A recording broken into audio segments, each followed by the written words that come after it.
Hello, people. We back to the podcast, episode 2826. It is your boy, International Walk.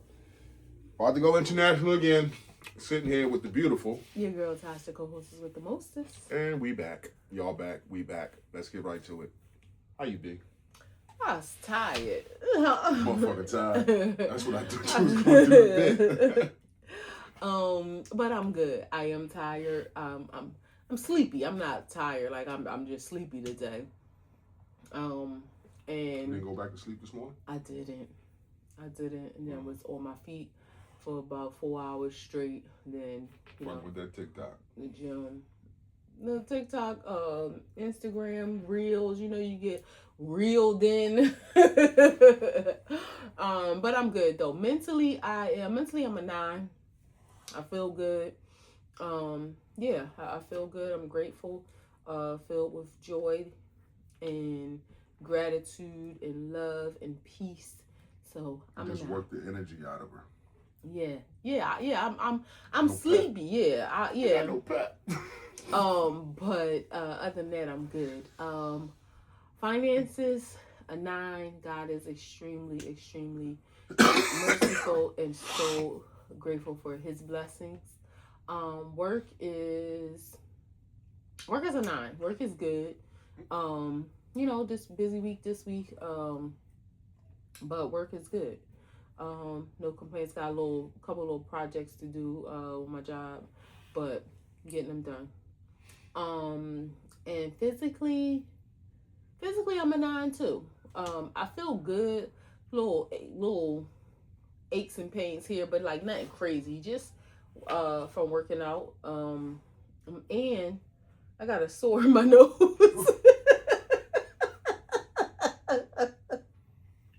This thing is bothering that's me. A little TMI. It's like you got a sore on the nose. They better off saying you got a sore between your legs and a sore on the nose. No, in my nose. It's not like I got a cold sore or nothing. I must have scratched my nose or something, and it's trying to heal and like create a scab. And just like if you have a scab on like any part of your body, that skin gets tight, and the more you move it, it keeps stretching. So it's like irritated me. I'm trying to let it heal, but it is bothering the hell out of me. It is bothering the hell out of me. It's like, it's one of those things, like, you can't help but feel it.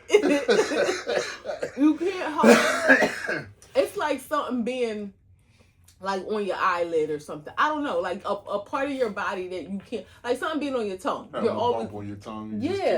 You always are going to feel it until it's gone, and this damn thing is bothering me. Like, I want some stitches or something in there. Like, I don't know what to do other than just leave it alone. My baby put some Neosporin in there. But that's crazy. Other than that, I'm a 9. How many more times you gonna bring this up to the hills? This fucking scratch is bothering the shit out of me. I've been telling him for days my nose is something in it. But yeah, he looked and it's a scratch. So There's that. How are you? I'm good. Mentally, I am a 9. Financially, I feel like a 9. Work's a 10. Work is great. About 3/4 of the way done. Wow. But work is great. And physically, I feel like a 9. I didn't work out last week at all because my back was just fucked. Like, it was totally fucked. Like, I had sciatic, some nerve issues. I had like pain in my lower back, so I just laid low and chilled, kind of rested up, and got back to it, this week. So I had 3 great workouts this week, and I feel great. I feel awesome. My back don't hurt. There's a slight little twinge there, but I keep heat on it. And you've been stretching with your and stretching, and just, next month I'm 49 years old, and things, like, you come to the grips and realization that, at 30, in a week or 2, you be better at tops. But now things linger. Things linger for a long period of time. I'm glad that I still heal, but it just takes, you can add a week onto it, add a week and a half onto it. If I used to heal in a week, now it's damn near 3. And you just got to sit with, like, oh, if I fuck my back up or fuck my knee up, that ain't a week no more, and I'm gonna shake it off. That's like I gotta sit down for a while and rest it if I really want to heal. 10 years ago, my nose would have healed in a day. Yeah, it wouldn't have been bothering you, but so yeah, I feel great. And the fact that I'm just back in the environment that I like to be in, I feel great. So mentally, that helps the body too. So I'm awesome. Wows and woes. What's up? What's down? What's stop? What's go? Um, um, wow. Let's see, what was this week? Oh, I got a chance to spend some time with my sister from a different mister and mother, I guess. With my twin. Other than my husband, she's my best friend. And that was good. Like, sometimes you may have people in your life, and I do too. I'm like this in a sense too, where there's very few people, if I'm not feeling like myself, that I'm probably, usually when somebody asks you how are you, everybody says I'm good, I'm fine, how are you, and my baby wasn't doing that well. She has been going through some things for the last couple years, and she asked me to show up. She needed a hug, and I was like, I'll be there. And we spent some time together, had a good brunch. Didn't spend $1 million. Nope. This bitch ain't a salad. But it was good. Right there, that bitch ain't a salad. Yeah, but it was good. Just being able to show up for people that would show up for you. And as you get older, my husband has said this, and I mean he ain't the only person said it. As you get older, if you have one good friend, that's a blessing. If you have more, that's more. That's amazing. But as you get older, life just happens. People got things to do. People just tired.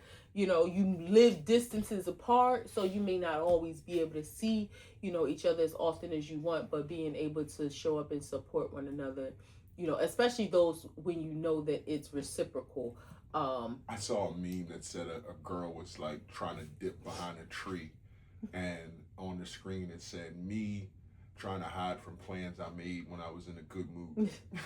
That's real. Somebody was filming and she kept dipping behind a tree, like just people make plans when they feel good or having a great conversation, yep. And it'd be 7-8 days later and you're like, yeah, I don't really feel like it. I feel like that about my birthday all the time. I mean, it's like, that day is coming and you're like, I want to do this. No, I don't want to. Then it's a different dynamic because my birthday's in the winter. So the weather, that day coming, you be like, everything canceled. It's 3 inches of snow, Yeah. But that's real. But yeah, so that was my wow. Just being able to spend time, having some girl time, sister time, talk time, that was my wow. I don't have any woes. I can't think of any woes, so I'm grateful. And that's that. No woes for me. Ain't gonna manufacture none. Wow. I'm not gonna tell my business that I care about, but my work could change in the future, and that could be great for me. So I'm so proud of you. I'm stoked about that. Me too. That's about it. Yeah, I'm proud of Getting you. on to the show. There was a big a firing on TV. Ryan Clark got fired on national TV in the middle of his show. Went to a commercial break and was canned. Would you care to tell people who Ryan Clark is? Yeah, I'm getting there. Oh, Ryan Clark is a football analyst. Used to play for the Pittsburgh Steelers. Used to play safety. Hell of a fucking player. He also runs the podcast The Pivot with Fred Teller and Shannon Crowder. Mm-hmm. But he's a intelligent sports analyst, knows his shit, knows what he's talking about, and he was hired at ESPN probably 2.5 years ago. But he's brung some flavor back. But ESPN had a round of layoffs, not just him, some other people, Cam Newton and a few other people, mainly black. But the way he was fired was what I want to speak about. You was in a corporate profession. I am in a construction profession. What's the etiquette for being canned at a job? He was fired, took it in the back, and in mid-show for the reason of this might be getting out to the employees. So they didn't want emails to go around and him to find out from somebody else other than his bosses. in the back, he said, "Should I leave now?" And they said, "Yeah." So then he left. So that's how that went down. But in that, isn't that a corporate thing? ESPN, isn't that a corporate setting? Yeah. That's not a blue collar setting. No, that's so corporate. Shouldn't definitely. that have happened different?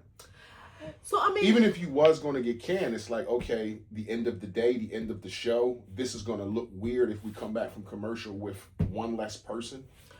So I think the crazy thing is, I don't know if there is a right or wrong way to do it. I think where they probably went wrong is they started their process of firing other people while, and he was on the list.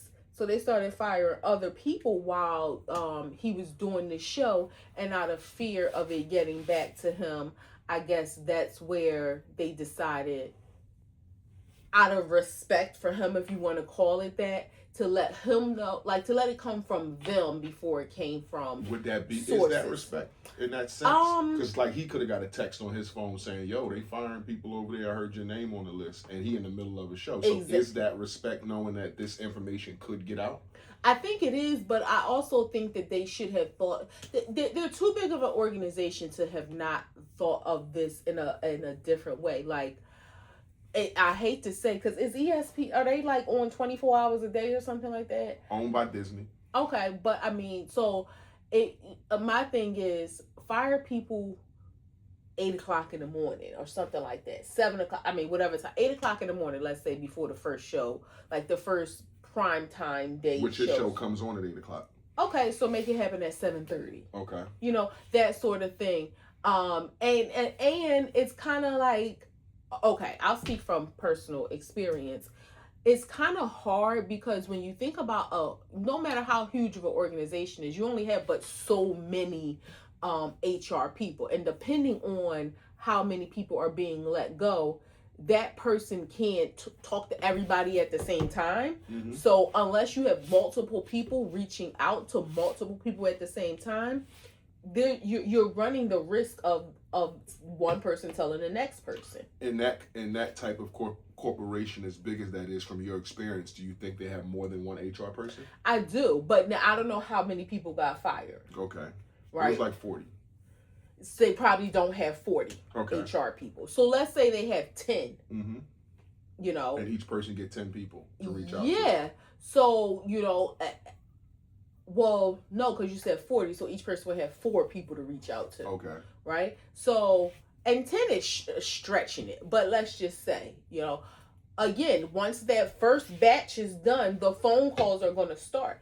In my instance, you know, when I got laid off, that people had meetings starting, I think that day at like 8:30 in the morning. My meeting wasn't until 11. And I kind of knew that some of those meetings that were earlier in the day, I didn't. I didn't like know for sure, but in my mind, like I kind of assumed that is what was happening because it was a gap between other people's time and my time. I literally did not think it was me up until like 10 minutes before I started like connecting the dots. Like, wait a minute, then, oh, this could be happening. He was here. He's like, nah, that ain't about to happen. You good. That ain't about to happen. And like literally, so I guess, you know, for HR, not, you know, I always say we're capping, not caping for HR people, but it's really hard to do it in a way that word won't start to spread. But not unless you do it simultaneously. Exactly. But I think which is next to impossible. I think they could have time, because my thing is this, even if people start to find out, just make sure they don't find out during their show. So let's just say, for example, you say Ryan's show starts at 8 o'clock. Okay, if you fire him at 7:30 and his show is what, 8 to 10? Mm-hmm.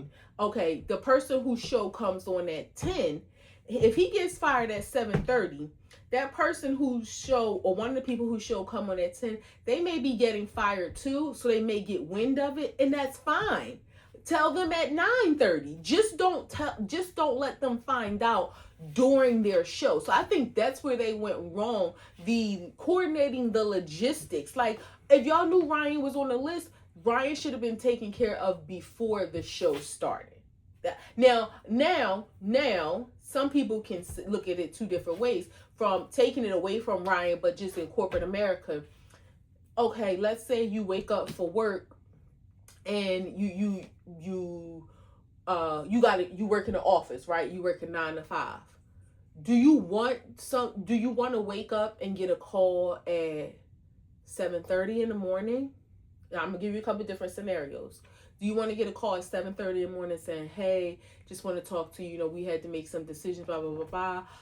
Your position is being, terminated. You don't need to come in today. Blah blah blah." Or that's scenario A. Scenario B, do you want to get dressed, stop and get your coffee? You walk in, "Hey, how y'all doing?" Your shift starts at 9 o'clock. You there by like 8:45. Your manager come out, "Hey, before you log in, can you come in to the office for a minute?" Now you at work, you there, and they tell you before you start your day. Or scenario C, do you want to go to work, do your job all throughout the day? You work 9 to 5, 4:45, because they know you be out at 5. They call you in the office, "Hey, can you come see you for a minute? Just to let you know we've made some decisions and you being let go." Which scenario would you prefer? Again, A, before you even get dressed and leave out the house. I got you. I think for me, I've never been canned, right. But I would think A, scenario A. I would be hurt more if I, got dressed, was on my way to work, did all my routine, got there, and y'all canned me. Especially like everybody know I'm getting canned as I walk in. I'm like, "Hey, how y'all doing?" And then y'all say, "All right, ain't no show, you ain't going on." Cool.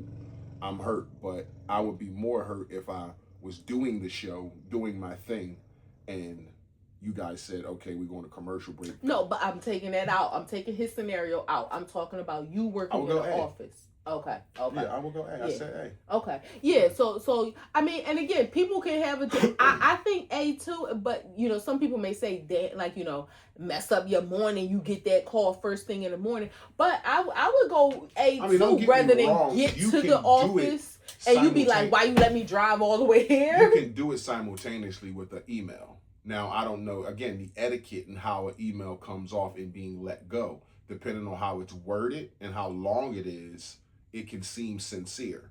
So for me, shoot me the email and don't have me get dressed and come in there and fire me at 7:30. Have me do an email so what I see in the morning, "Oh, this is unusual. I'm getting an email from the company," and I look at it and see what it is.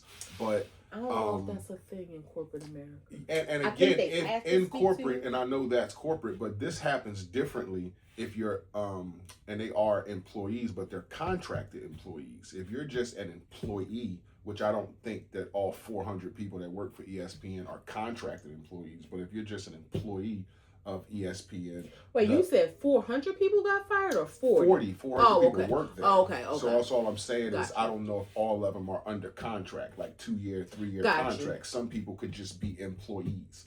Doesn't the firing happen different? Because I think when you're a contractor, it might be in your contract that you can be let go in a way where if you're just an employee, things have to build in HR and you don't want people to sue and this and this and that. Your contract, it's like, okay, we letting you go, but we paying out the rest of your contract. So if you got a 3-year contract for $9 million and we fire you in year 2, we still owe you half of your second year and all of your third year, which we're going to pay you. You just ain't coming in no more. So that kind of cushions the blow under contract. But if you're just an employee like you were, it happens a little bit different, and it's still in the corporate setting is what I'm saying. Well, so I think in my situation it was different because it was a mass layoff. So it wasn't like I was fired, like you said, the buildup of something. Mm-hmm. That's different when somebody is terminated for performance issues.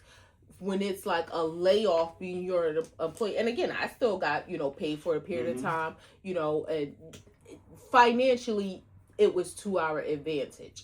Now, I guess, and I don't know this to be certain, but I would say when it comes to people who are contracted, I think it depends on what's in your contract. Mm-hmm. To say, like, because it might be something that says, let's say if you are here, let's say you have a 3-year contract. It might say if you're fired before your 24th month, then you're to be paid out the full contract. And I'm just completely making this up. Mm-hmm. But if you've completed 24 months, anytime during that last 12 months, you may be let go without completion of payment. Like I think the contract can be worded, based on who your manager is and what what they agreed to do for you. So I think, because you got to think about this, if you have because companies are going to want to do what's advantageous for them as well. Yeah. Let's say you have a 10-year contract, and I don't know if that's a thing in TV. They don't. It's all 3-year contracts. Okay. So I mean, if you taking it away from TV, if it's something else and you have a 10-year contract and you're let go in year 3, very few people are gonna probably agree to pay somebody like for 7 full years of salary for work that they're not doing. So you said let's take it away from that. In baseball, a person signs a 10-year deal for $300 million and is let go in season 3. They're paid out the whole contract. There's people on different teams that get paid from other teams. Wow, because they had that situation where it didn't pan out. They signed you for 8 years, let you go in year 2, and now they owe you for 6 years. So it's people that that are still on books for other teams. Sports world a little different too. So I don't know. Yeah, I know. Yeah, sports is a little different. I mean, in this instance, I think where they messed up, taking it back to Ryan and ESPN, I think where they messed up is just. And I'm going to take back what I said a little bit about the respect thing. Because my thing is this. If you really had respect for him and you really didn't want him to find out during his show, fire him before the show. Right. That's all. I think that would have been the best course of action. If somebody's show starts at 8, fire him at 7:30. If somebody's show starts at 10, fire them at 9:30. If somebody's show starts at 4, 5. That way, even if they're hearing whispers about what may or may not happen, it's not happening during their broadcast. Right. That is really showing the utmost respect. Like, don't you take the time to process. We don't even want you to show up. We're not going to ask you to be on camera. Like, it's almost like getting makeup and suits and all that. Yeah, shit. almost like y'all want to use them to the very last drop. Like, so it's your fault that you created this dynamic and where now you gotta rush to do it. You would think, again, with such a huge conglomerate as ESPN, owned by Disney of all people, that y'all would have done better. But I also feel like this is a black man and they probably just didn't even care enough to give him that respect. And I also, when you speak about that, there's some nefarious actions there because they ended up posting his morning clips throughout the rest of the day. That's why I said they wanted to use him to the last if drop. If he's not working here anymore, then my content that I did, I mean, I know y'all own it, but don't broadcast it the rest of the day as if I'm coming on tomorrow. That's where I feel like the lack y'all of numbers, and to keep y'all shit going. So it's like, let's use the hour that he was on TV and post that for the rest of the day as if he's coming back tomorrow. And let's not forget, right? When we talk about posting and social media, people, I'm not gonna say people forget, but we have to realize social media is now a part of every industry. All of these industries have found out how beneficial using social media is for their platforms. So, because they're hiring the younger generation to be social media managers and all that sort of stuff. So there was some thought behind that too. You keep posting these clips, it's going to draw views, it's going to draw clicks, because now people want to see what is their chitter chatter, is their conversation. People want to start the dialogue of, are their eyes looking funny, are their words sounding funny? Going in and nitpicking the video. Oh, this person knew, or this person was quiet, or this person just nodded their head instead of talking. So there is some thought behind, like you said, some nefarious thought behind that too, where y'all didn't really respect this man. Y'all wanted to use him as clickbait, I feel like. And the situation after it happened, y'all used the firing as clickbait because y'all knew people would tune in. Exactly. So it's like, what's he going to say? The comments are going to go up, all that kind of shit. Yeah, because if y'all fight, you know what? Now I think that as I'm like mulling it over in my head, I don't think this had anything to do with, oh, we didn't want you to find out, or people started whispering, we didn't want. I feel like they did this intentionally to start the conversations that everybody's having now. Yeah. Along with Ryan Clark, Cam Newton was fired probably a couple of hours later. And also released was Pat McAfee's brand new deal for $60 million a year. And Pat McAfee, everybody know he white. He was a kicker for the Colts. And he ended up doing a podcast that blew up and got a $200 million deal with ESPN. He's allowed to curse on fucking TV. Like, he said shit and bitch on his show. Like, so I don't, it's just, and to release something like that day too, like he gets a $60 million deal and he's white and these two black dudes get fired. Like, that's crazy. That's crazy. Like, Disney is they low key on the other side. But let me also mention this could also be indicative of what's happening to people like me and people in other industries, like of people. People have been getting fired since time immemorial. But in this society right now, it's been mass layoffs. It's been mass layoffs. The last 5 years, big name companies are losing money. Let's not think Disney is still. I mean, they are still a huge conglomerate, but let's not think that Disney is still raking in the money that they did, when before. Disney World open. And now, exactly, not only that, let's look at how Disney, and I know Disney owns so many different things, but even when you think about just the theme parks, now they are targeting more of an adult audience, like with this new attraction that they have, Drinking Around the World at Epcot. That's for grown-ups to go and you visit all these different country themes to get a drink from that country. You're directing that to grown-ups. Like, they're trying to do different things to increase their revenue stream. Now, I know people are still spending buku money going to Disney, and it costs a ridiculous amount of money. But movies ain't movieing like they used to back in the day. Like, people as far as going to the theaters and stuff. So again, this just could be indicative of what is happening, in our society as it relates to finances. I think their biggest revenue stream is owning radio stations and TV stations. Like, that's just analog shit that ain't going nowhere. Like, old money. Yeah, but think about how profitable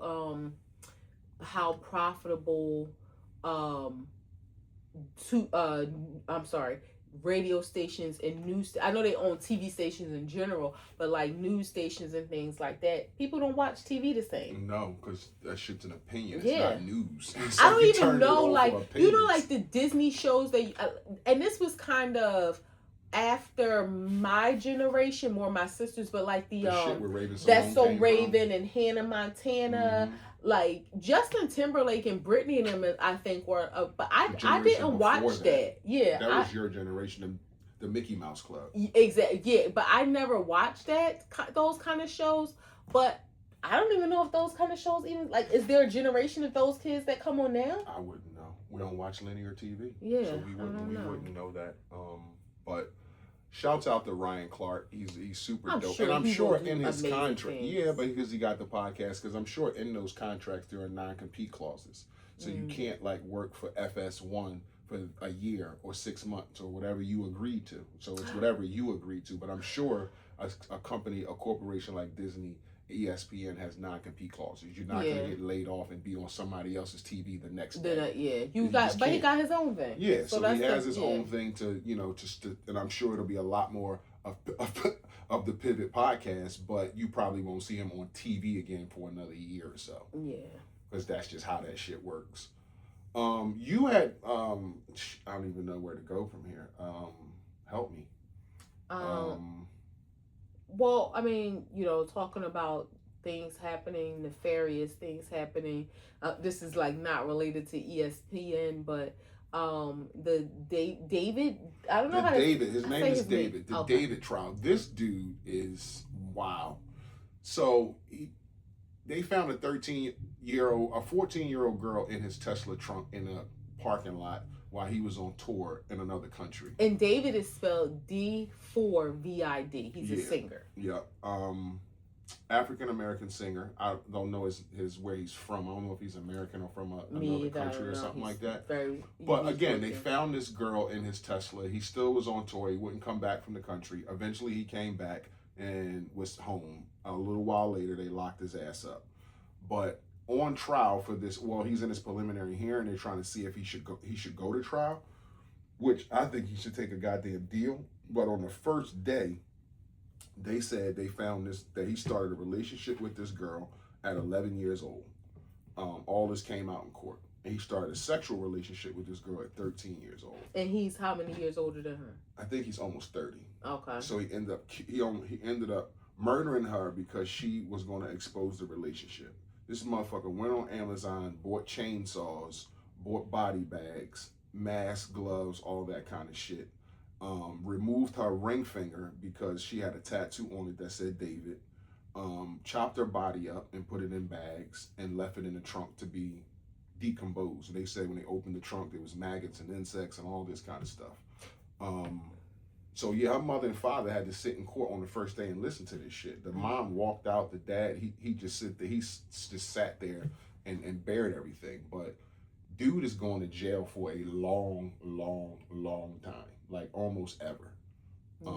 Your thoughts on this? You know, one of the things I remember when I first heard about this and read into it, this girl, and this is not about victim blaming at all, but you know, she met him. However, I think she was from like a wealthy family because they kind of lived in the same area in like, I don't know, Beverly Hills, Calabasas, I don't know, somewhere affluent in California. And she had like ran away to be with him or something. So she was missing from home from the time she was like 12, and then her body was found. Like she was with this man in a relationship, which just sounds crazy to say because she was a child. I remember seeing like stories like from his friends who said like they had no idea that she was as young as she was. Like she was always around, and they you know, this was his girlfriend. They were in a relationship. And it makes you think like her parents, you know, we know there's runaways all the time. We see, you know, posts on social media all the time, help me find this person, or call if you've seen this person. And a lot of times the families will be transparent and say like, you know, she's done this before, she's done this often. It's not like, they're not posing it to be like a kidnapping situation. And I don't know if that was the dynamics of her family in this situation, but 11 is so young. And then to leave home at 12 and to like be with this grown man is mind-boggling. And it's also mind-boggling from his perspective to make me think, what could you have possibly been talking to a 12-year-old about? Like what could the if he murdered, he's 30, right? So almost 30. I think he's in his late 20s. Okay, so let's say he has about 15 years on her. What the hell? So when she was 12, you were 27? Even if she was 12 and you were 20. This started when she was 11. Okay, like if she was 11 and you were 20, like what the hell could y'all, what conversation were you having to be in a romantic relationship? And I'm not trying to like give him any sort of trying to cat for him. Yeah, I'm not trying to cat for him at all, give him a way out. But when you talk, I think a mental evaluation is necessary. Not that it don't matter, because he needs to be in jail forever and never see the light of day again. So it doesn't matter, but it's definitely something wrong there when you thought you were having an adult consensual relationship with an 11-year-old. Yeah. That something is wrong. Something this kind of off. shit where I don't have any sympathy for people, like when we talk about the death penalty and things like that, where I don't have any sympathy. I don't think people like this should ever be out of jail.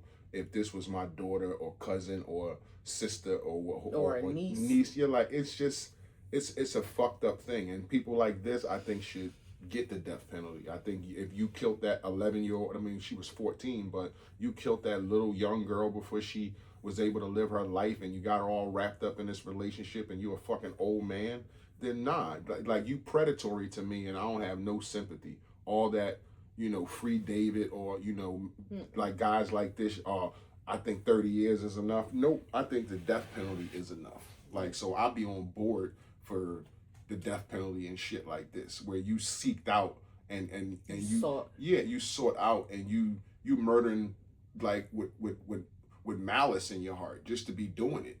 Like, nah, just because she was going to expose you, like, you the one who did that shit. You the one who got involved with an 11-year-old, knowing that shit was wrong.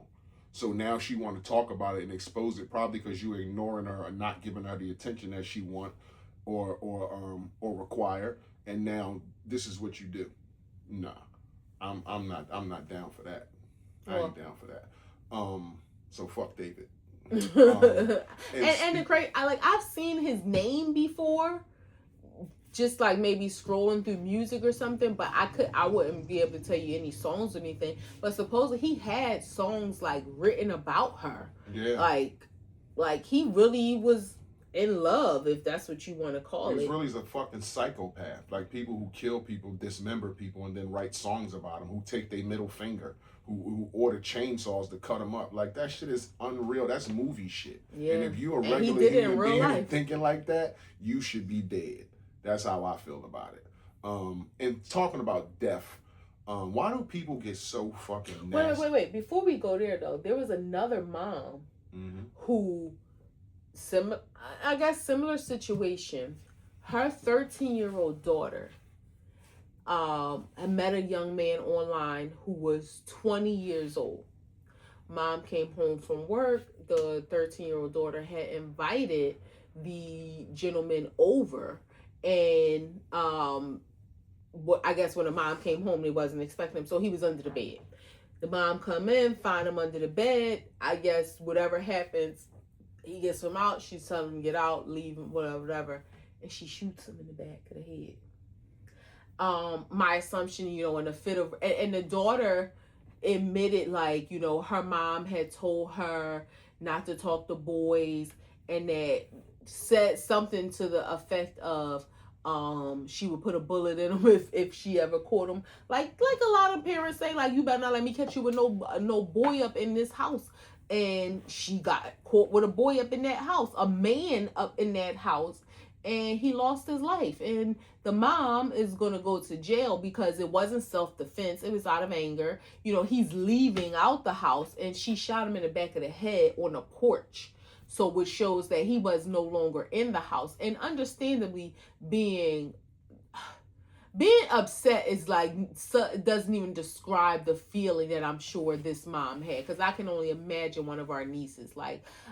So being upset is not even really being able to explain it. But to think that this is why children need to think about the consequences of their actions, not just for themselves, but how they can affect everybody. And now this hot tail little girl, you got this disgusting man coming to be with a little girl. And I don't know if he knew how old she was, but the fact was you was there. And now she's leaving out. And now the mom is going to prison.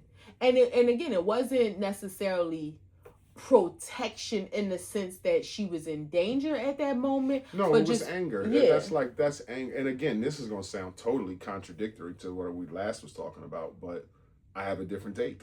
Like, she killed in malice, but I understand a female coming home, she probably is a single mom or whatever, and finding this man in her house, waiting for him to get out the house to shoot him, because you in the house, so she probably still has a fear he can do something. So wait for him to get on the porch to shoot him. It's wrong, and she going to jail for that shit. There's no self-defense. There's no threat at that point. He's outside the house. He ain't with your daughter no more. You do have a pistol, so there's no reason for you to shoot him. But I understand the anger, in wanting to do something. I told you. So I get that, but you are going to jail. You are going to jail, and rightfully so. I don't think you should die.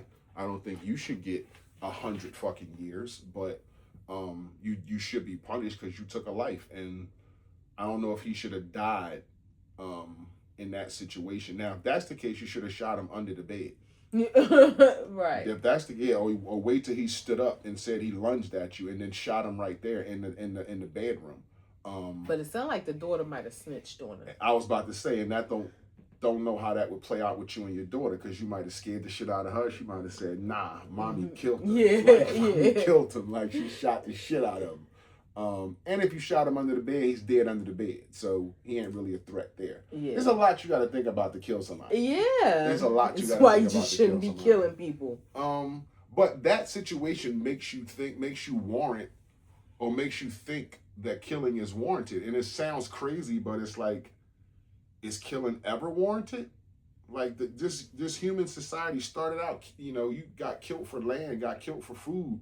If somebody is messing with your cub, your seedling, is it okay to kill them? And now we live under laws and shit, and things are going to happen, but most people sit good with it when somebody fucking with their wife, their daughter, their son or whatever, and they kill somebody. It's not like they all of a sudden be like, man, I shouldn't have did that. Lots of people be like, I'm good with it. Yeah, I guess too, it depends on the scenario, because again, this wasn't a situation where the little girl was being assaulted like against her will. She might have let him in, and no, she did, and was having a relationship with him. So I don't know, in that situation, I understand the anger, but I think this is where emotional. If you had an opportunity to do that, would you? You came home and your daughter, 13, 14 years old, had a man in the house that was 30 hiding under the bed. You know where our gun is, and you saw that and you thought he was a threat. Would you shoot him? If I thought he was a threat, yeah. If once I determined, my fast and what's a threat? daughter, if he got up from under the bed and you was like, get the fuck out of my house, and he was like, no, she told me I could come here. Is that enough of a threat for you? No. If my no, to him, he's just saying, no, she told me I could come here. But no, if my daughter is like, help, like, if you make a command for somebody to leave your premises and they don't, that's not enough of a threat for you? Well, I'm not saying that's not enough threat. If he's like being forceful, like, or attempting to be forceful, like, no, I ain't leaving. No, that ain't enough for me to kill him. It's enough for maybe me to shoot him in the leg or something, but I'm not going to just kill him. Now, and again, if the scenario is my daughter invited this man here, he didn't break in. There isn't any sexual, like, I don't want to say not sexual assault, because if you're 30 here with a 14-year-old, that is sexual assault, but it's consensual. Not that she can consent, but you know what I mean. She's being a fast ass. She's wrong. He's dead wrong. But that's not a situation that I would feel like I'm going to kill him, because your daughter's a problem too. That needs to be acknowledged. So you killing this man, you again, your daughter's a problem too in this situation. In that situation, the anger, and I'm speaking from a person that has a child, like you feel like you're the adult, you should know better. Yeah. I know my kid is a problem and her brain is fucked up and she ain't thinking straight. I'm gonna get to that. But you fucking 30 and you should know better that you shouldn't be here. You should know that if a father or her brother comes home and you hear this is a fucking problem for you. You 30, bro. You not fucking 18 or 19. This is where hopefully, and I know in these situations a lot of times it doesn't happen, and it is what it is, that emotional intelligence overrides the anger and the fury, because don't ruin your life by taking this man's life when, again, he was 1,000% wrong, but your daughter was 100% wrong. But I think it changes when you find somebody that don't live in your house and you give them a command to leave your house and they tell you no. Well, that in itself is a threat.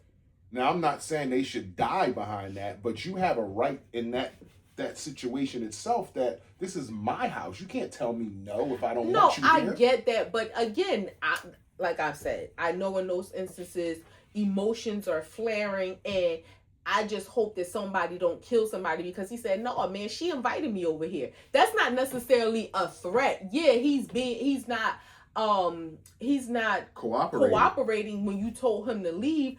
But when that go to court, if your daughter really, like in this case where she said her mom said she was going to shoot somebody if she caught her there, if your daughter be like, well, he didn't threaten my mom, he just said no, cause he wasn't leaving because I invited him, I don't think that's going to go down as like self-defense, or like you killing him was warranted just because he said, nah, she invited me here. Okay, let's reach for a second. You come home and a burglar is in your house, and he got no gun on you or anything. You catch him in the act of breaking in your house and stealing some shit, and you tell him to leave, and he says no.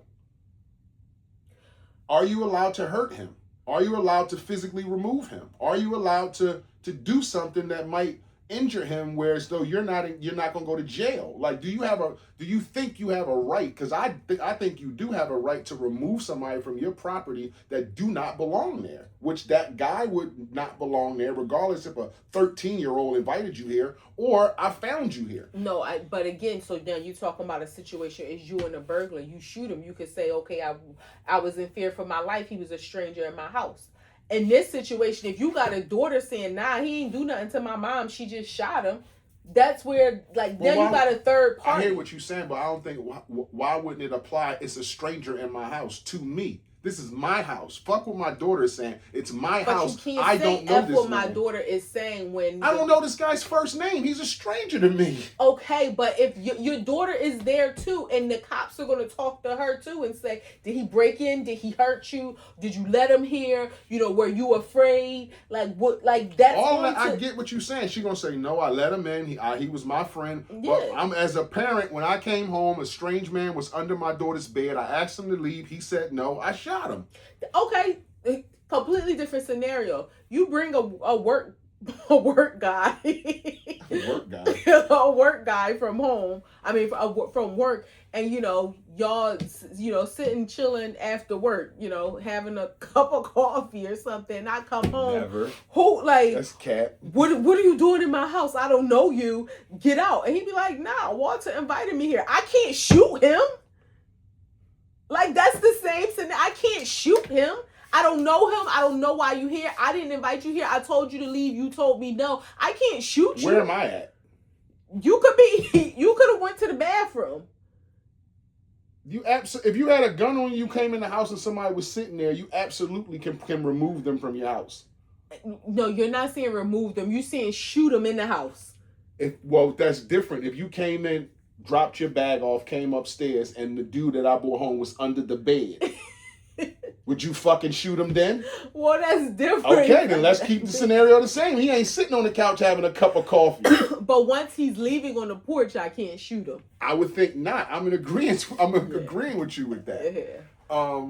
And talking about death in this morbid fucking pod that we're having about death, why are people so nasty in death? Now that Malcolm Jamal-Warner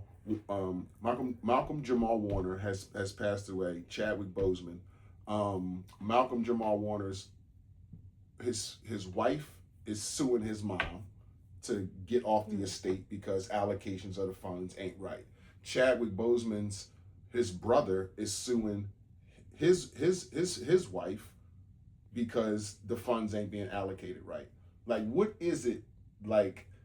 You answered your own question. But I'm just saying, like, if your son loved this person, why not honor him by taking care of that person? Money. Like, I mean, so you don't love your son like that, babe. Your son is no longer here, so they're not even thinking about that. Like, people have always said, money is the root of all evil. And it's not necessarily money, it's the lack of or greed. I think that's more than anything. When people say money, it's greed or the love of money. I was going to say, the song says it's the love of money. Okay. It's not the money, it's loving money. Okay, then so that's what it is. And both of those scenarios you explain, it's the same. You talk about money, you talk about an estate, you talk about removing somebody to get money, so this person don't have money, so this person would have money. Like, it's all, that's what I'm not, it's sad, but I'm not surprised to hear it. It's very sad, but I'm not surprised at all. It's a shame to say that. You're right, I'm not shocked to hear it, but it just makes you a little bit angry, especially when you talk about upstanding men like this that had families and stuff like that, and you would think that they're, that who they loved, their moms and family loved them too. Like, it was, one big thing when everybody was alive, and now all of a sudden your grandchild, your daughter-in-law, y'all at beefs over over money. You trying to not give her money, she trying to not give you money, just because of what? I don't even understand. It's probably enough money for everybody, but what? It's still your grandchild has to be taken care of. But I don't even understand, and I don't know the details or logistics behind either scenario, but they both were married, right? Mm-hmm. So I don't even understand how that's a thing. Like, this is your wife. she should have precedent. She should have first and last word, and that unless there was like a will or something where you said something different behind your wife's back, then I don't even understand how that's a thing. How a brother Malcolm's supersedes a wife, or how a mom, again, unless there was a will that stated something prior to their death. State laws? No, because I would think state laws.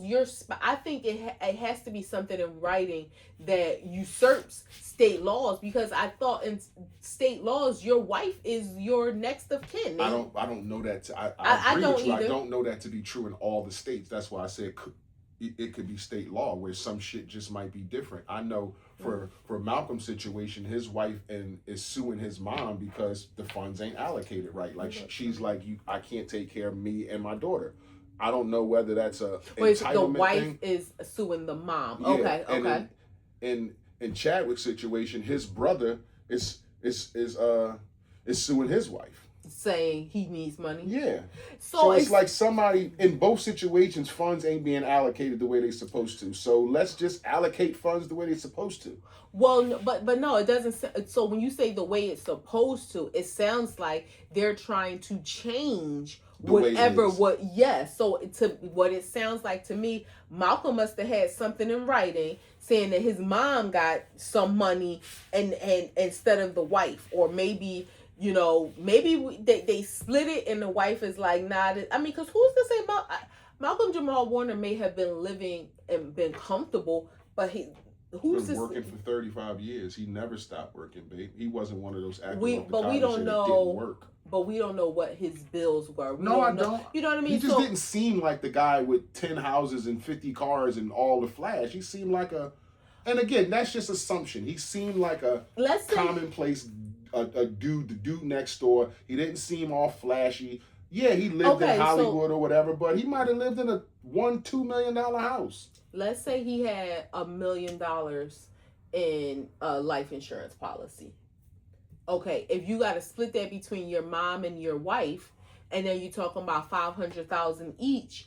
If your wife now, I mean, and I'm not saying that that's pennies. But, if the kids go to private school, or if the wife now has to pay the mortgage by herself, that $500,000 could be running out. Now, that's not to say she can't get a job, but maybe she felt like she needs more money. So, I mean, again, Malcolm Jamal-Warner doesn't give me the, I don't have the assumption that like he was rolling in dough. I have the assumption he was comfortable. Yeah, I don't think he was uber rich either. Yeah, but I think his family was comfortable. They probably didn't want for anything, and they were living a normal, comfortable, affluent life.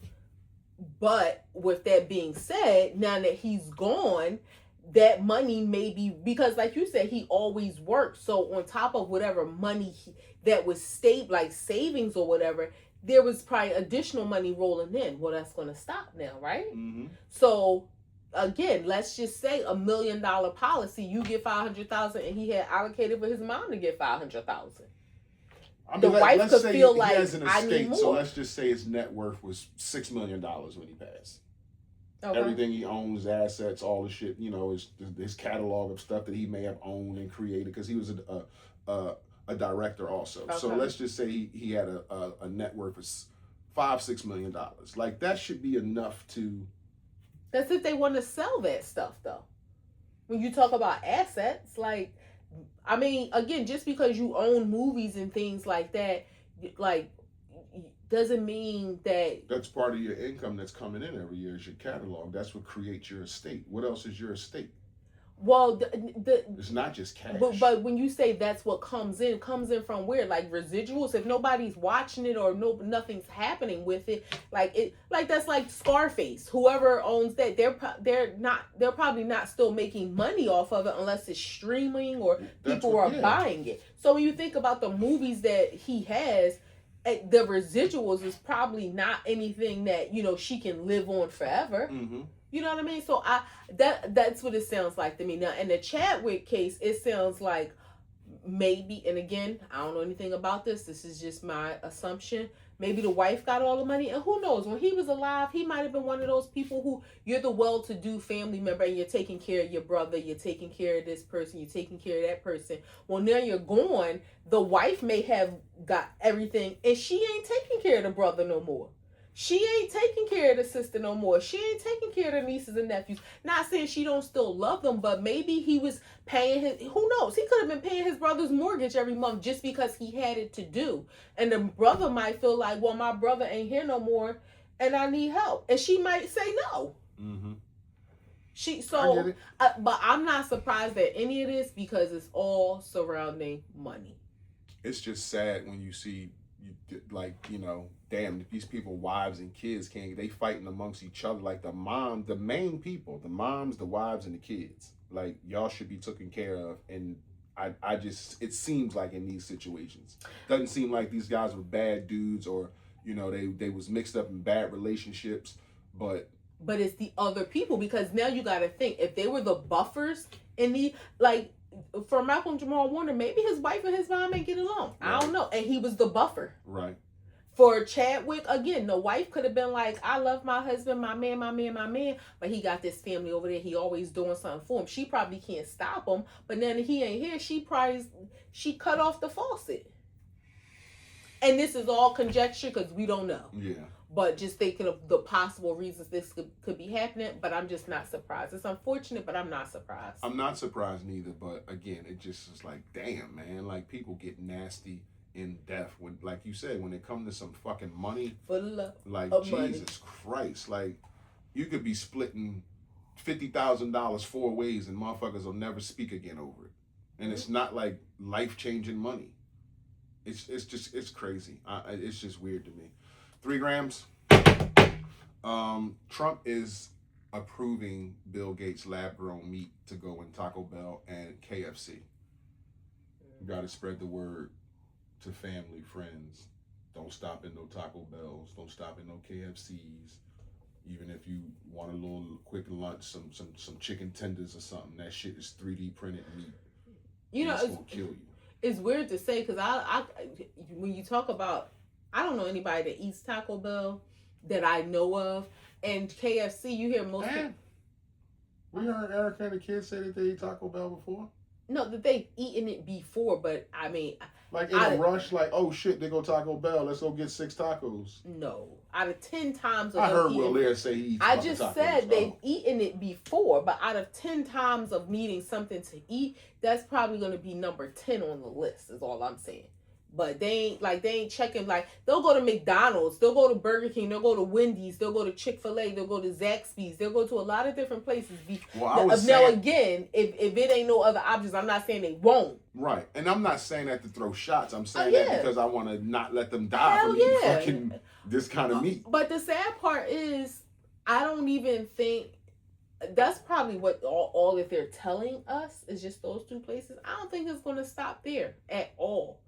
You think it could be in places like a Outback or a Longhorn or Bonefish? I think eventually. Lab-grown meat? Especially a Bonefish or an Outback. They're chain restaurants. So, and I don't think you would find those... But it's a tear down from fine dining. That's why I didn't want to say like TGI Fridays or fucking Outback. You did say Outback. I did say Outback. Yeah. Longhorn? Yeah, that's all the same tier. I'm just saying, I don't think you'll find them at a place like a Del Frisco's is a chain, but I don't think you will find them at a place like that. You won't find it at Sullivan's. That's not a chain. Yeah, it is. It's part of the same family as... No, but that's a lot in the restaurant business. I mean, there isn't a Sullivan's popped up everywhere. Like, there's a Bonefish everywhere. There's a Sullivan's in Delaware and there's a Sullivan's in KOP. That's it. I'm just saying, it's a chain. When I say when it's something that's like a sampan is not a chain. Like but I don't agree when you say that's a chain because a group of people own 10 restaurants and you say, okay, that's a chain. They all 10 different restaurants. I understand they under the same umbrella, but they all 10 different name restaurants. Del Frisco's is a chain. There's multiple locations. I understand that, but that's the same name is what I'm saying. I agree with that premise because it's the same name, Del Frisco's. But when you say this group of restaurants own Outback, own Sullivan's, own Longhorn, own this, I don't think that's considered a chain. A chain is McDonald's, it's Burger King. They're all the same name, and it's a million of them. I just think there's more of them. I think Sullivan is just a smaller chain, but there's multiple locations. So I think Okay, what constitutes a chain then? Yeah, because I only know of 2 Sullivans. There's the only in our area. Like I think there's more. I don't know. There's not. Okay, all right. You forgot I put you on the Sullivans. Nevertheless, what I'm saying is, I think that there are some restaurants that it probably would never be a thing, but there's some restaurants that I wouldn't be surprised, like a Fridays, a Bonefish, a Outlook, a Longhorn, a Outback, a Texas Babe. You driving me crazy knocking on this thing. My hair is long. I don't know. I can't help it. Leave it alone. Worry about your nose. Or push the button. Worry about your nose. You gotta fix it.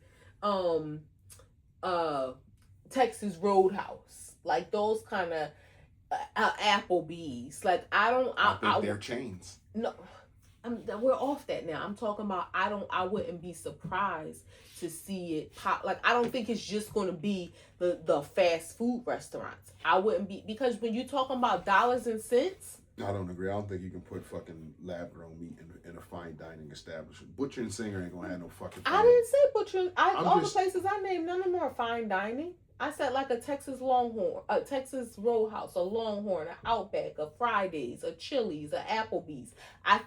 I don't think it'll just be limited to like your McDonald's, your KFC, your Taco Bell. I think it would be in other. Now, I agree. I don't think the fine dining restaurants would incorporate it, but I definitely think like a Longhorn, an Outback, a Olive Garden, a Bonefish. How you gonna be a steakhouse and whatever? I wouldn't be surprised. They're gonna say it's steak. It's just lab grown. Just like people say it's diamonds. They just lab grown. Okay. I'm just saying. That's fucking apples and oranges, but whatever. Well, but I'm even when you talk about the bioengineered ingredients, right, in food. Who talking about that? I said when people just in general talk about bioengineering or GMO, like it used to be so taboo, and now people just so many people just accept that it just is what it is. It's in everything. So I think this will probably start small, and you'll get some backlash, and then people will just feel like, oh, all it's gonna do is take for people to say, oh, it tastes the same, and eventually. I think it will be more widespread. Now, what I don't know is, will they always have to tell people, or will there be something around that where they won't have to? You know how like they have to put on the packaging bioengineered. It's going to say bioengineered meats sold here. Mm. You have to. I hope so. Why would it be on all the packaging and not have to tell you in a restaurant? And again, so. your numbers would plummet the next day. You put that sign up on any one of those restaurants you said. The stocks and numbers will plummet. You don't think Taco Bell and KFC is going to plummet? Yeah, but I think it's a million of them across the world where they probably can take a hit like that and then level back out. But when you start talking about... But you know what I just thought about? What if it's a thing where it has to... Just listen, hear me out. What if it has to be published, right? But let's say McDonald's puts it on their website. How many people go to McDonald's website? Now, again, and they can say they've done their due diligence. They published it like required by law. It's like terms and conditions. How many people read all those terms and conditions on Apple? That's nefarious. I agree. Think you have to have a sign like they have on every food item in the supermarket. So have it like on every door. Burger package or something. Or just have it on your door that bioengineered meat sold here. And then you can go in and inquire, hey, is the chicken sandwich bioengineered? Yes. I don't want that. Is the burger, the quarter pounder bioengineered? No. Okay, I'll take that. But you got to have a sign up. You can't have no fucking fine print like that and have somebody eat 100 bioengineered meats and they wasn't supposed to. Think about when we found out about Chick-fil-A using the antibiotics. They put a sign up. No, it was on their app. It was sign was above the door, babe. Okay. Okay. What? I don't remember that. I just remember it being on the app. Okay. I'm not saying no. I just said I don't remember. I didn't say you're wrong. But the way you say it, it's like I don't remember it being on the app. I'm telling you, I remember seeing a sign above the door. You don't remember it being above the door, but you remember it being on the app, and you act like I'm wrong. You like, I did. Okay, I said okay because no, it's I'm the not way going. You said it. I said okay because I'm not going to contest it because I don't remember that, so I'm not saying you're wrong. That's why I said okay. It's the way you said it. You didn't just say okay. You just was like okay. Like I said okay one time. No, you didn't. You said it 3 times. If you're gonna be honest, like be honest. You said it it's 3 times. Recorded. Yeah, you can rewind it back. You said it 3 times. We'll rewind it. All right. Again, like you act like I'm not here or I'm blank man or something. Like I'm not listening to you. You said it 3 times. Even back when you said we. You said, just like you was talking about this, and I said, what you mean I'm talking about it? You said, I said we. No, you said you. That's why I mentioned that. You said, no, just I like said people in general. No, you didn't. You said, just like you. And I said, what do you mean me? And then you said, I said people. I said we. No, you didn't. You said you. That's what you said. You can rewind it. It's on the tape. You said you. Okay. So you didn't say we. Okay. Disposable cameras are coming back. The thing is with the iPhone, the reason why the iPhone does not give a good picture in dark places, even when they have a flash, is the timing of the flash. And young generations today, the younger kids are using the disposable cameras all over again because they give a better picture in dark areas. Do you think this is true? What part? The disposable camera being better than the iPhone. There may be some done on new. it. So let me give more information. There's studies that's been done on it where the timing, they can't get the timing to be the same on the phone, no matter what the pixels are. It's not the same. It's like an instant camera that used to flash at the exact same time. That's why when you have to adjust the light on an iPhone, when you're in a dark area, it don't give the best picture. When you're in a bar or something or an alley or whatever the fuck you're taking pictures at that's dark. But in the disposable camera, when you take that flash, it always gives a bright picture. I haven't used a disposable camera in probably 2 decades, so I would think the quality, I'm sure if this is something that's been an issue, they've probably been working on improving the quality. So I would like to see it. I don't think it's gonna last. I don't think that many young people are going to convert to using disposable cameras. Well, let me say, the only way I think they would is if when they, whatever you want to call it, process the film or take the film, if they can still download the photos electronically. They can. That's the thing. It's a little thing that they have now, a camera that doesn't have a screen. So, and that's another a science behind it, is always having your phone in your hand and trying to adjust to make the perfect picture. This goes back to, you can't see the screen, you can't see the picture, you just take the picture in the moment. So they walk around with this little thing and take pictures all day of when they was out and whatever, go back to the house, and the picture that you have is just the picture that you have. You couldn't curate it no more. And that's what the young people are saying they like now. Okay. I mean, if it's downloadable, then I guess then that will probably make it more amenable to young people. But I think it'll probably be. I don't think the phones are going to go anywhere as far as cameras. Just like with Polaroids, they kind of came back as like a gimmicky thing, and people thought it was so cute just to have these little Polaroid pictures. But people want to post stuff online, and the fact that they can download from the. So when you say dispose, like how long? It's almost like a GoPro camera that doesn't have a screen, so you can just go around. No, I know what you mean, but when you say disposable though, like how long does it last? You can take it to your computer and download them. So it's not disposable. It's just a camera that you can't see the screen. Yes, it's like the effects of a disposable camera, where you snap the picture and don't see what you're taking. Like the curation of the picture. Which do you like better? The curation, I know what you're going to say, the curation of the picture, or just having a picture that you went to the place and developed it, and this is what you get? I guess those pictures were sharper. I mean, at that, I don't know if I would compare. I mean, at that time we thought they were, but compared to how a iPhone picture looks today, I don't think so. But then who wants the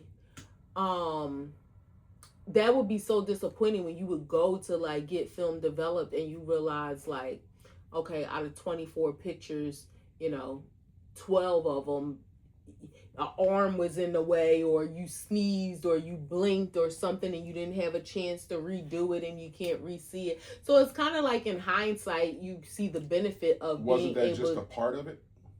Yeah, but now we've grown past it, and we know that we can do things in a better way to not miss a moment or something. And like if you were trying to take a picture of something that now is gone and you can't recapture that, but the picture is you just gonna like, look at it and be like, oh, my arm is in the picture, but I remember this was a picture of this special moment that I was trying to take, but this is the memory that we have now of just my arm being in the picture. Like the person that was speaking about this was saying like they remember their wedding, and they put a disposable camera on the table at every in the middle of every table, and if you grab it, you take a picture or whatever, and you just you keep what you keep and you don't what you don't. If it's pictures of the floor or the ceiling or whatever, obviously you don't want those, or if it's doubles, but you may have great fucking shots in there. And I just thought that was the fun of it. That was a part of it, instead of you trying to curate every single picture that you take, where it's like, oh no, my leg, oh no, the dress ain't sitting right, oh my earring is up, like that kind of shit. Like, but I'm sure those people also had a professional photographer. In that instance, I think it's a cute party favor, so that you have the surprise randomness of, let's see what pictures were captured, because you're getting pictures from different perspectives also. But that's what's going, right? The random perspectives, because everything is curated now. So now, no longer on the phone, every picture in your phone is something that you wanted to take. Yeah, I mean, so the randomness of it, the spontaneousness of it is gone, because that picture that you like so much, you might have took 8 times. I like the nostalgic idea of it, but I don't think it's better than having the camera phone. Grand Prix, really quick. We talked about meeting people in different places and not necessarily wanting to be on dating apps and stuff like that. And Special K Supermarket in the Midwest put pink baskets in their store for women and men to pick up, and it means you want to be approached. The gray basket and the black basket is a default basket for people who just are married or want to just shop and mind their business. But if you pick up a pink basket, you may be approached for a date or a social engagement. That's good cute. Or no? No, I like that. Now, what I wonder if they, and this is just me. And we talked about meeting people at the market, the gym, and shit like that. I wonder if, like, how do you know if a person is there to meet a man or a woman? Like, would they have different colors for that? But that's a cute idea. That really is. What you mean? Like, if a woman has a basket, she might be a lesbian. So she wants another woman to approach her, not a man. And same with men. So, I mean, I wonder if there's like now you can't just have a rainbow of baskets. No, I'm not to say. But I'm just thinking like, maybe you have a purple basket. Purple basket for people who are homosexuals, a pink basket for people who are heterosexuals. I think you're doing what they want you to do, is just lean into that community, and now let's make the adjustments to change stuff. So what do you do for transgenders? No, I just said homosexuals or heterosexuals. That's all. You like the same sex or you like a different sex. That's it. Now, I because again, if you're a woman and you're approaching a man and you think he look good, and then he tell you, "Oh, thank you so much, but I'm into guys." It's like, sheesh, like. I mean, I think it's not hurtful. It would be like fun, like, oh, okay, like, damn, I messed that up. But for what I think, I want you to have a orange basket because you like girls. No, I just said 2 different color baskets, a purple one and a pink. So you got a purple one if you are homosexual, a pink one if you're heterosexual. Black one if you're not here for that. Like, you just here to get groceries. So, but the idea of it, I like. That's cute. I never, like, that, I wonder whose idea was it to, like, it sounds like a social experiment. And I would be very interested in seeing, who picks up a pink basket, like, who walks in and picks up a like, I would want to, like, watch the security camera and, like. Because it's saying, hey, I want to be approached. Yeah, I think it's I always have thought to myself like times when I've had to go into the market to just grab one or two things on a random day, and you see men in there like shop like look like. I mean, whether they're, I don't look at men's hands and stuff because I don't care.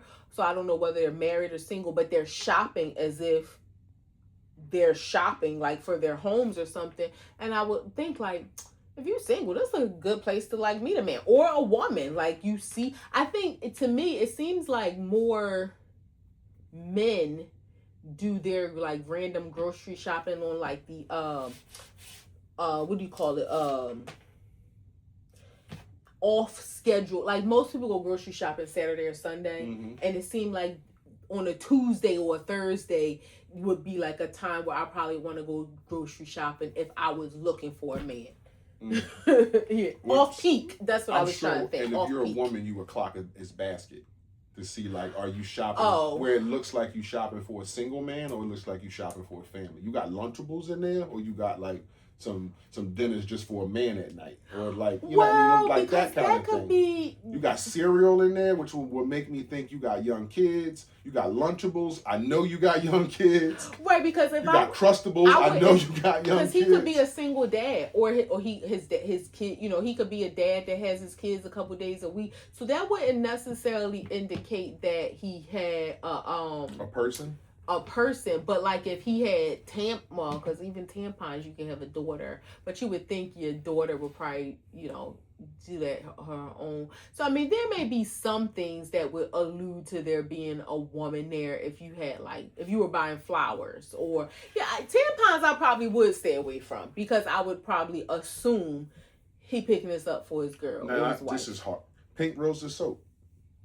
I know I buy that, but you know me, so it's a bias. But if you saw another man with Pink Roses soap, would you think, that's for his lady or that's for him? Nah, that I wouldn't automatically think it was for a woman. Because he could just have a preference. All right, that's a wrap. Act 2 the podcast 286. It's a close. Your boy International Walt and your girl Tosh, the co-host with the mostest. And we out. If y'all know by now, y'all fuck with us. Y'all fuck with us. If you don't, you should. Peace.